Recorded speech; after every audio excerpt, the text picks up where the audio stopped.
everybody. Welcome to Power Players, Leading, Growing, and Thriving Through Every Stage of Your Career, presented by theSkimm and American Clean Power. My name is Kylie McConville, and I am the VP of Editorial at theSkimm, and I'll be the moderator for today's conversation. I want to quickly start with a stat before we dive in. Clean energy powers 1.4 million American jobs, and many women who'd thrive in the industry don't necessarily know that there are roles waiting for them there. So today we're speaking with 3 women leaders, more on them in just a second, to discuss the opportunities in clean energy, what it takes to rise to leadership in a male-dominated field, and how to grow influence along the way. I'd like to introduce you to our incredible panel of experts for today's conversation. I'm joined today by Veney Darnell, Amanda Koonjbeharry, and on the end, Melissa Peterson. Veney Darnell is the Chief Operating Officer for the American Clean Power Association and the President of the Clean Power Institute. She's also the former Interim Chief Executive Officer and COO for the Bipartisan Policy Center. Earlier in her career, Kelly worked at the Bank of America in capital markets and structured finance and held political positions which include serving as the Federal Affairs Director for the City of Atlanta and a legislative assistant for Congressman John Lewis in the House of Representatives. She's a Woodrow Wilson Fellow and has received numerous awards, including the Washington Business Journal's Women Who Mean Business Award. Kelly, thank you for joining us today. Thank you.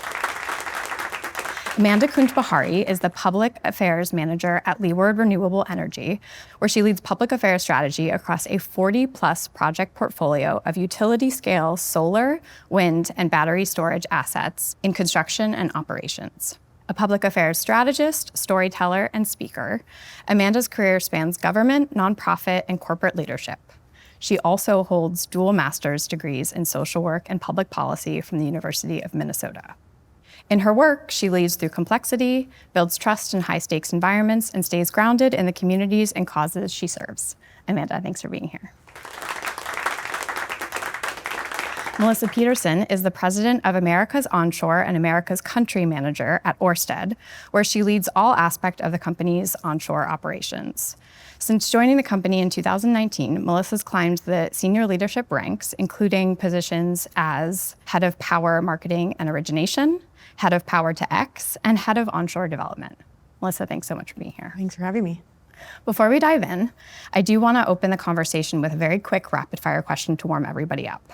I'm going to start the sentence, and I want you to finish it in just one word. I don't want you to overthink it. Just go with your gut. Kelly, I'm going to start with you.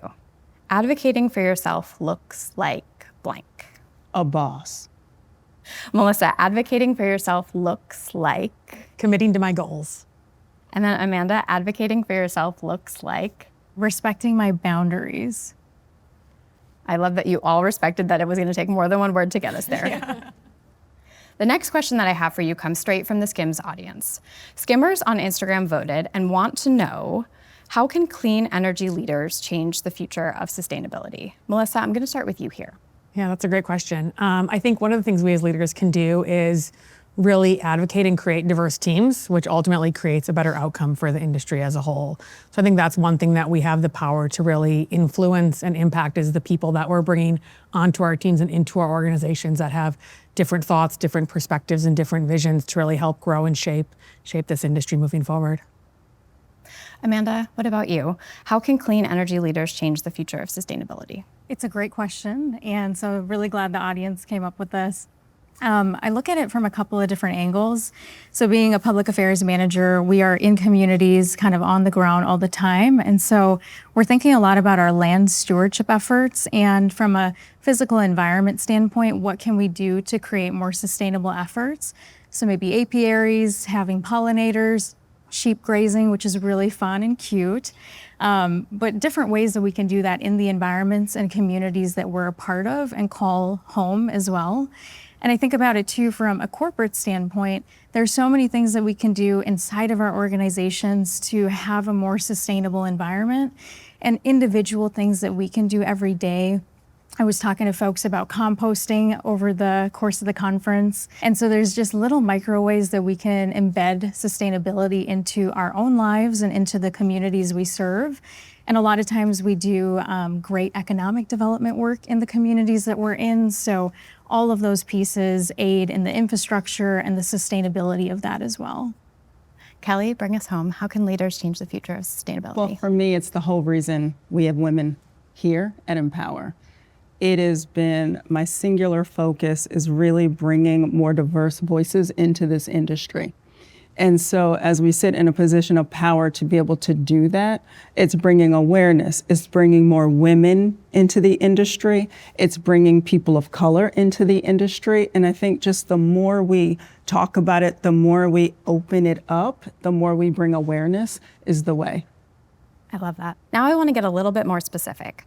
People often hear clean energy and think that they need an engineering degree to break into the industry. But I want to talk a little bit more about where those entry points actually are. Amanda, I want to start with you. For women who might not have a technical or engineering background, what do those entry points in the industry look like? And if there is additional training or education required, what those might options be? As y'all heard, I do not have an engineering or technical degree. And starting out, it was kind of challenging because I think I doubted my voice a little bit, but we all can enter this industry. I came from doing public policy work on so many different issues. I mean, anti-sex trafficking to intense policing and public safety work. I never would have imagined that I'd be in this industry in a million years. Like 10 years ago, if you would have asked me, I would have said you were crazy. And what is that? What are you talking about?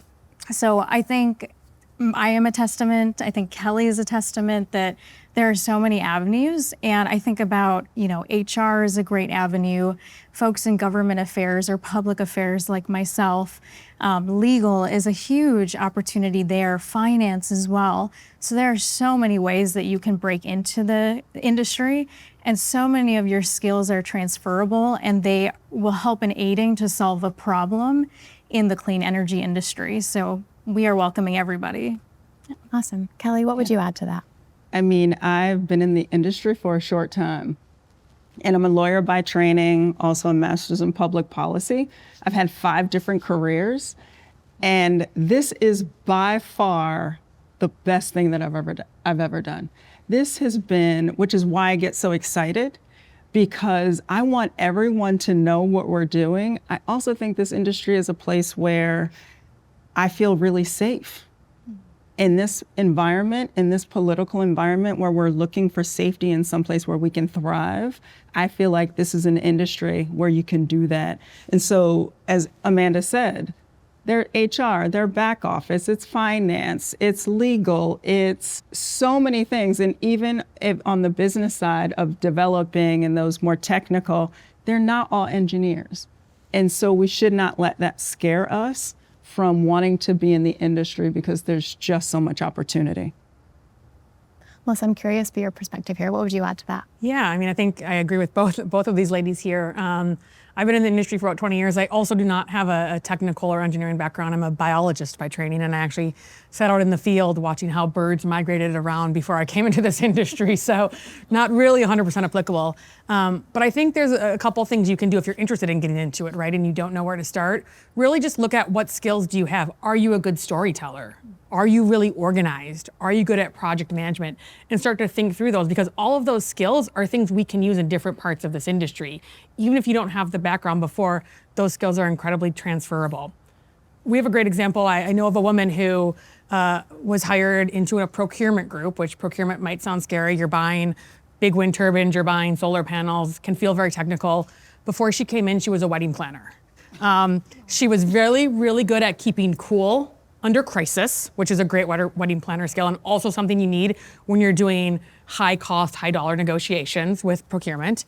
She was incredibly organized, very diligent, keen on details, so very good at reading contracts. And so she was able to take all those skills she used in the wedding planning industry to be a very successful wedding planner and translate that into being a really top-notch procurement person on the team. And so I think it's really important to think about what are the skills and less so what your current job title is and how do you translate those skills into jobs into this space. How in the world did she convince someone from being a wedding planner? She's a very good convincer, see? She is a very good wedding She is planner. a very good convincer. She's a very good negotiator. And she did exactly that. She talked about how she could handle these different contracts and situations and used examples from wedding planning where things are kind of falling apart in real time and how she was able to get things back into control. That's awesome. I love that. Yeah. That's phenomenal. Now, according to the International Renewable Energy Agency's 2025 report, women make up only 32% of the full-time renewable energy workforce. Kelly, I'd love to start with you here. What do you think is driving up that gender gap, and what do you think needs to change in order to close it? I bring the word awareness up again. I just don't think we know that it's a viable option. It's just not introduced to us. I went to a women's college. No one ever talked about clean energy. You know, I would hear about oil and gas and other types of energy, but it just wasn't on our radar. And I do think that that is one of the biggest reasons we don't go for the jobs, because we don't know they exist. And so the more we can talk about it and just bring it to women, I think you'll see the numbers increasing significantly. Absolutely. Melissa, what about you? What do you think is needed to close that gap? Yeah, I think it's awareness as well, but a slightly different take on it is having more visibility for women to see that there is women in positions of power. If they can see themselves or somebody who looks like them or talks like them or seems like them in those positions above them, they might be more willing to lean in. So that would be also part of that awareness and visibility piece. The second piece is, I would say listen to them about what's stopping them. You know, actually in more junior positions, we see a lot more equity between male and female when you first enter into the renewable space, and then we start to see that sort of separate as people get more senior. So I think it'd be really helpful to sit down, listen, talk to women that are kind of mid-level and ask them what is the challenge that they're seeing? Why are they not wanting to move forward, or what do they see as the barriers that are stopping them, so that we can really understand how they're seeing it, and then how we as leaders can help to try to remove some of those barriers for them. Awesome, I love that. Amanda, what do you think? Yeah, these are fantastic. I agree with both of what you both said. I would say I think the employers need to take that responsibility to bring the awareness. And I even think it starts when we're young. We do a lot of things in schools, elementary, middle, high school. We work with 4-H kids too. And doing that at such a young age, talking about STEM, talking about renewable energy with girls in STEM is huge, because it's planting that seed that this is a career option for you. Because as I mentioned, I didn't have any awareness that this was even an industry that was accessible to me. And I think so many folks think that, to your point, Kelly, and yours, Melissa. So I do think employers kind of have a job of going to different colleges, going to those schools, talking about what they're doing, and really looking at their pathways for women in the industry. Absolutely. So we know that awareness and visibility gets them in the door. Now, how do we get women to the top? Melissa, what does the jump from being an individual contributor to landing a senior leadership role look like in your industry? It's definitely not smooth. It can be a bit bumpy, but I think it really forces you to take a different strategic mindset. I think a lot of women are really successful because we are the doers. We're getting everything done all the time. We're not dropping any of the balls, right? We're just keeping everybody afloat. And I think as you move into a more leadership role, you have to do a few things. You have to shift that mindset from being the doer to the more strategic leader. And that takes a different way of thinking. That takes, instead of trying to put out the fire today, thinking forward about what are those other challenges we have and how do we get in front of them. So that takes learning yourself around how to think that way. So I think that's a big one. The other one is you have to empower people. And we use that word a lot. It's very hard to do. Sometimes it is hard to let things go, but you really have to trust that the team you've built and the people around to hold those balls are doing their job. And you have to let them do that. You have to stop being the hero, and you have to kind of pass that torch to them so that they can do their job well, so that you can do your job. Awesome. Kelly, what would you add to that? I completely agree with the mindset. It is a mindset. And I think I did not make up this phrase, this term, but I have been using it a lot. It takes some delusional grit. And I'm not a fan of the imposter syndrome idea because I think that's just fear. And, it takes being able to challenge that fear of going, being in those positions and seeing yourself in that position and being successful. And then Amanda, once you're at the top, right? Once you are a senior leader in your industry, how do you expand your influence over goals and priorities once you're there? Yeah. Well, this question, I think I had some delusional grit that got me on this stage today. And Kelly, so huge shout out to you. It's interesting. I'm kind of straddling in between both. So contributing individually, but also see myself as a leader. I talk about myself in that way because I'm leading in so many different ways. And I think I want to speak to the women that, you may not have that title that is this top executive senior leader, but what we can do is figure out how to influence, right? How do we leverage other people's authority, their role, their positional power? How do we leverage that?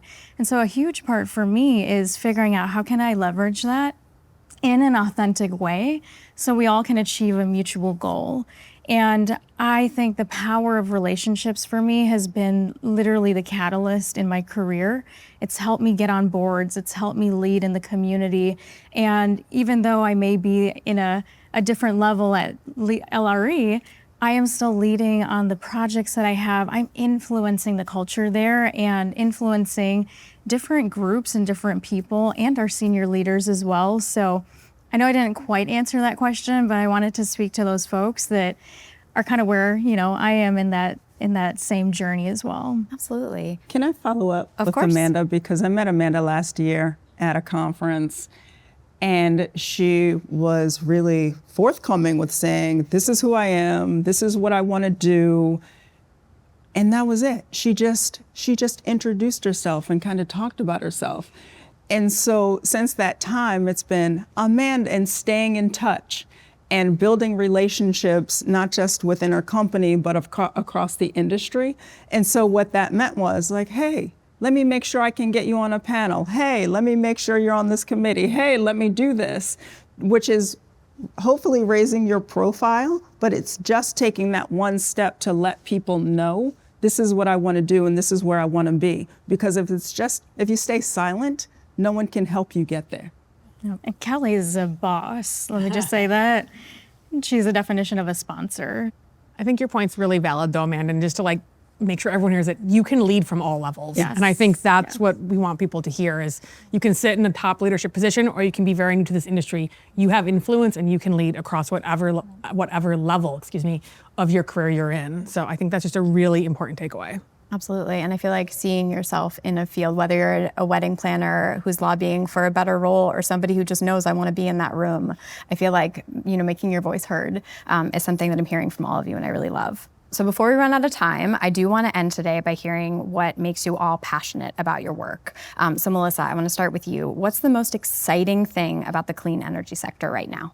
Oh, wow. I think the most exciting thing about the clean energy sector right now at this moment today is the opportunity. And I know that might sound a little odd because it's been a challenging couple years for the industry as a whole, but I really think the industry's at a strong inflection point and we're starting to see a shift in the industry really coming together as a united group and starting to move forward and recognizing that although hard things and challenging things can happen, we know we are phenomenal technology, wind, solar, battery. It's here to stay, and we're going to keep going forward. That and then the people. The people is what excites me every single day. Every job I've ever had in this industry, whenever I leave, people ask me what did you love about your company? It's always the people. And I just continue to see more and more amazing, smart, inspiring, talented people in this space. And knowing that they're all here to help move this industry forward, to help build more clean energy projects just makes me feel so inspired and happy to be a part of all of this. I love that. Kelly, what about you? What'd you say? I am amazed at innovation and that the industry is relatively young. And so there's so many gaps, and which means there's so many opportunities. So whether you want to work in a company or you want to start a company, I think just the entire spectrum of opportunity, it has been amazing to me. And as Melissa said, the people, I have never met, even though we talk about our women supporting women, I have never been in an industry where women were so supportive of women. We have this conference, everyone is talking to each other, everyone is kind, and it just brings me joy. I've been happy since the moment we got here to right now, and it fills my cup, and it really helps me every day to get through the day. I love that. Amanda, I want you to have space to answer as well. Thank you. What excites you? Definitely what you both said definitely excites me. The other thing too is the actual impact that we're making in communities. I get the opportunity to work with folks on the local level in the spaces that we call home. And we have the opportunity to fund basic things. Example, a daycare needed more cribs. And to think about the impact of something like that may seem so insignificant, but that has, a huge impact on the kids that will be there, or smoke detectors, or whatever it is that we're doing, it's truly impacting people's lives. And to me, that really gives me a lot of hope and a lot of excitement about what we can do. Amazing. I want to thank the three of you for joining me today on stage. And if you could all join me in giving our panelists a round of applause.